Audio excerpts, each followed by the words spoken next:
अस्सलाम वालेकुम दोस्तों, this is sir Numan Arif और ये मेरा आज पहला लेक्चर है। और इस पहले लेक्चर में जो है वो हम लोग टेंसेस के बारे में पढ़ेंगे। उम्मीद है आपको ये इसका कंटेंट और ये वीडियो पसंद आएगी। और अगर आपको वीडियो पसंद आए तो मुझे फ़ीडबैक दीजिएगा ताकि मैं फिर इस सिलसिले को आगे भी जारी रख सकूं। तो सबसे पहले हम टेंसेस इंट्रोडक्शन के बारे में देखते हैं कि जो वर्ड टेंस है वो टेम्पस वर्ड से निकला है, जिसके मायने हैं टाइम, उर्दू में कहें तो वक्त। और हमें पता है कि वक्त जो है वो 3 तरह का होता है। इंग्लिश में उसको हम कहते हैं the present tense, the past tense और द फ्यूचर टेंस। और उर्दू में हम कहते हैं हाल, माजी और मुस्तकबिल। यानी कि टेंस की 3 काइंड हो गई, हाल, माजी और मुस्तकबिल, द प्रेजेंट, द पास्ट और द फ्यूचर।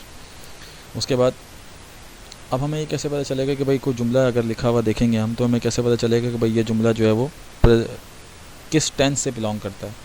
तो उसकी पहचान मैं आपको बता दूं कि किसी भी जुमले के अंदर जो वर्ब होगा और अगर उसके साथ हेल्पिंग वर्ब है, तो इन दोनों चीज़ों को देखकर हम बता सकते हैं कि ये जुमला जो है वो किस टेंस का है।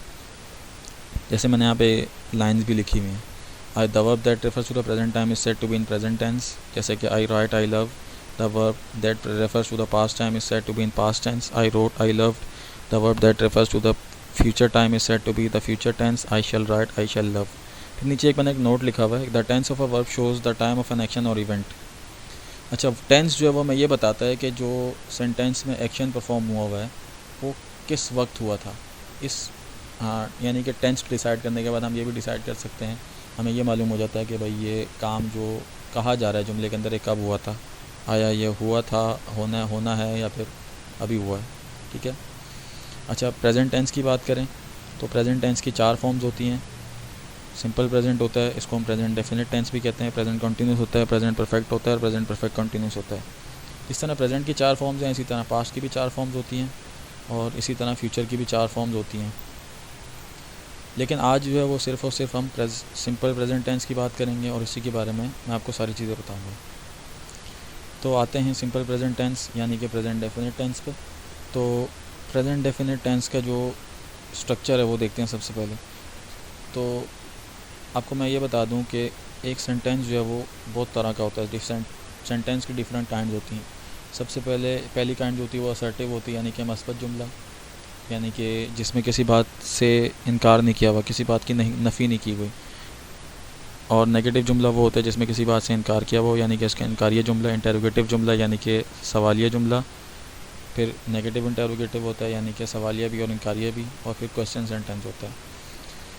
असर्टिव जुमले वो होते हैं, असर्टिव जुमले का अगर स्ट्रक्चर देखें तो फिर सबसे पहले सब्जेक्ट आएगा। प्रेजेंट डेफिनेट के अंदर सब्जेक्ट होता है यानी कि काम करने वाला, उसके बाद वर्ब की फ़र्स्ट फॉर्म, फिर हम वर्ब की फ़र्स्ट फॉर्म के साथ एस या एस का इजाफा करते हैं, फिर ऑब्जेक्ट आ जाता है।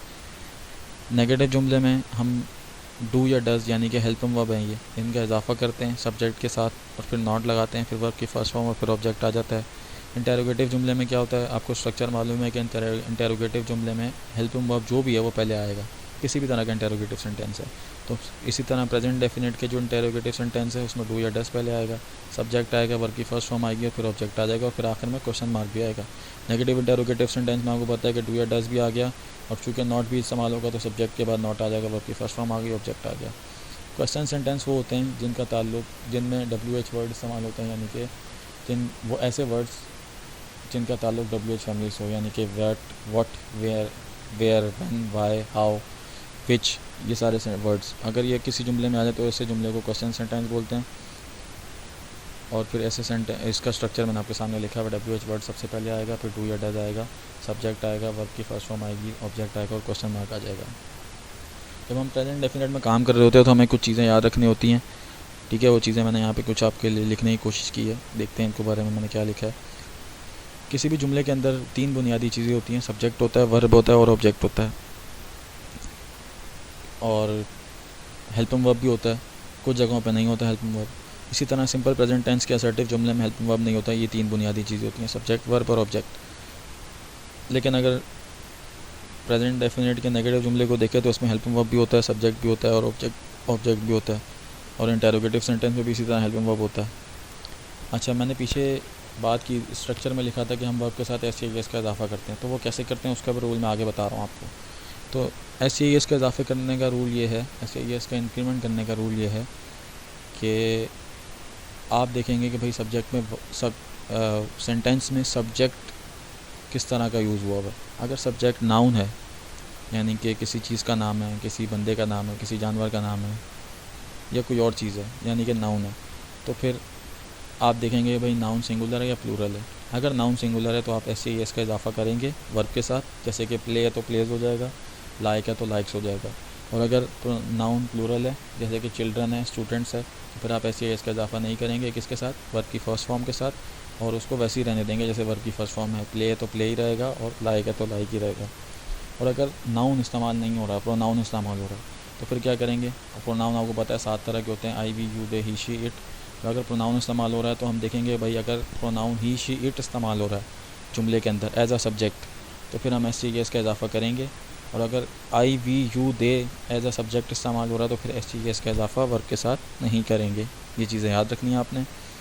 अच्छा, अगर नेगेटिव सेंटेंस की बात करें तो फिर डू या डज़ आपने इस्तेमाल करना है। तो फिर डू या डज़, मैं बार बार कह रहा हूँ, डू या डज़ दोनों एक साथ इस्तेमाल नहीं होते, डू होता है या डज़ होता है।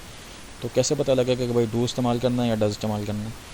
तो वही रूल है जिस तरह पीछे मैंने आपको बताया, डज़ उन सिंगुलर नाउन के साथ आएगा जो पीछे आपने इस्तेमाल किए थे जिनके साथ एस का इजाफा किया था। तो सिंगुलर नाउन के साथ और third person pronoun he, she, it के साथ डज़ आएगा, और डू उन प्लूरल नाउन के साथ आएगा जो पीछे मैंने आपको बताया, और फर्स्ट पर्सन प्रोनाउन और सेकंड पर्सन प्रोनाउन यानी कि आई, वी, यू, दे के साथ आएगा। और इंटरोगेटिव सेंटेंस में भी यही रूल रहेगा, क्वेश्चन सेंटेंस में भी वही रूल रहेगा। सिर्फ फ़र्क क्या होगा, क्वेश्चन सेंटेंस जो शुरू होगा, जो उसका स्टार्ट होगा, वो व्हाट, वेयर, व्हेन, व्हाई वाले वर्ड से होगा। ये मैंने आपके लिए कुछ एग्जांपल्स लिखी हैं। आई स्पीक होता है, ही स्पीक्स होता है, इट रेन्स होता है। इसी तरह दे डू नॉट स्पीक होता है, नेगेटिव जुमला है। इट डज़ नॉट रेन होता है, नेगेटिव जुमला है। चाइल्ड सिंगुलर नाउन है, प्लेज होता है। चिल्ड्रन प्लूरल नाउन है, प्ले होता है। इसी तरह इंटरोगेटिव सेंटेंस में डज़ ही प्ले होता है, डू यू प्ले होता है। और क्वेश्चन सेंटेंस में वाई डज़ शी क्राई होता है, how does the child play so well होता है। अच्छा, आगे जो स्लाइड है वो है सिंपल प्रेजेंट टेंस के यूजेस के बारे में। तो सिंपल प्रेजेंट टेंस का पहला यूज़ जो है वो ये है कि इसमें ऐसे सेंटेंस हम इस्तेमाल करते हैं जो हमारे रोज़मर्रा के काम होते हैं, हैबिचुअल एक्शंस होते हैं जो हमने डेली करने होते हैं। वो ऐसे काम जो है, ऐसे जुमले जो है वो प्रेजेंट डेफिनेट में लिखे जाते हैं और बोले जाते हैं।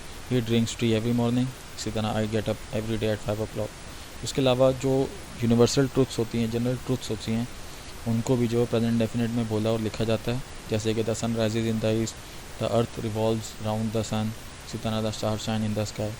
फिर कुछ एक्सक्लेमेटरी सेंटेंस होते हैं, ठीक है, जिनको प्रेजेंट डेफिनेट में लिखते हैं, लेकिन उससे पहले हेयर और देयर का आना लाजमी होता है, जिससे हमें ये पता लग सके कि भाई ये एक्सक्लेमेटरी सेंटेंस की वजाहत सही से हो पा रही कि नहीं। जैसे here comes the bus, there she goes.